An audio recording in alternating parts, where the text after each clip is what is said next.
Mayor Golagani Hari Venkata కుమారిపై అవిశ్వాస తీర్మానం చర్చించేందుకు కౌన్సిల్ సమావేశం నిర్వహించేందుకు అన్ని సిద్ధంగా ఉన్నాయి.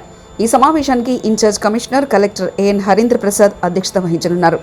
వైసీపీ కార్పొరేటర్ల రాజీనామాలు, పార్టీ మార్పులు, బలాబలాల సమీకరణతో గ్రేటర్లో రాజకీయం రసవత్తంగా మారింది. ఒకానొక దశలో అఖండ ఆధిపత్యంలో ఉన్న వైసీపీ ప్రస్తుతం 59 నుంచి కేవలం 31 మంది కార్పొరేటర్లకే పరిమితమైంది. మరోవైపు తెలుగుదేశం, జనసేన, బీజేపీ మైత్రికూటమి బలంగా ఎదుగుతుంది.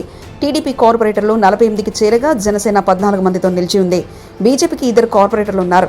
మొత్తం 111 ఓట్లున్న కౌన్సిల్లో మేయర్ పీఠాన్ని దక్కించుకోవాలంటే మ్యాజిక్ ఫిగర్ 74 అవసరం. ప్రస్తుతం ఈ ఫిగర్ దిశగా కూటమి విజయాన్ని సాధించేందుకు రంగం సిద్ధం చేస్తుంది. ఇక ప్రత్యేక సమావేశానికి ముందు 2 వర్గాలు తమ మద్దతుదారులను క్యాంపుల్లో ఉంచుతూ అప్రమత్తంగా వ్యవహరించాయి. కూటమి కార్పొరేటర్లు మలేసియాకు వెళ్లి శుక్రవారం రాత్రి తిరిగి విశాఖకు చేరుకోగా వైసీపీ కార్పొరేటర్లు బెంగళూరు, అక్కడి నుంచి శ్రీలంకకు తరలించారు. వారం చివరిలోనే నగరానికి మళ్లీ చేరే అవకాశం ఉందని సమాచారం. వైసీపీ ఇప్పటికే తమ సభ్యులకు విప్ జారీ చేసింది. అయితే ఓటింగ్కి దూరంగా ఉండనున్నట్టు స్పష్టం చేసింది.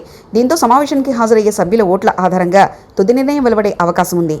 ఏదేమైనా ఈ రోజుతో మేయర్ పీఠం చుట్టూ నెలకొన్న ఉత్కంఠకు ముగింపు పడే అవకాశం కనిపిస్తుంది. అంతేకాక కౌన్సిలింగ్ ఓటింగ్ సమయంలో పారదర్శకతను కాపాడేందుకు వీడియో రికార్డింగ్ చేయాలని కలెక్టర్ హరీంద్ర ప్రసాద్ ఆదేశించారు. భద్రతా దృష్ట్యా జీవీఎంసీ కార్యాలయ పరిసరాల్లో పోలీస్ బందోబస్తు కూడా ఏర్పాటు చేశారు. ఈ రాజకీయ మార్పుల నేపథ్యంలో విశాఖ ప్రజల మేయర్ పీఠం ఎవరికి దక్కుతుందన్న ఆసక్తికరమైన ప్రశ్నకు ఇవాళ సమాధానం దొరికే అవకాశం ఉంది.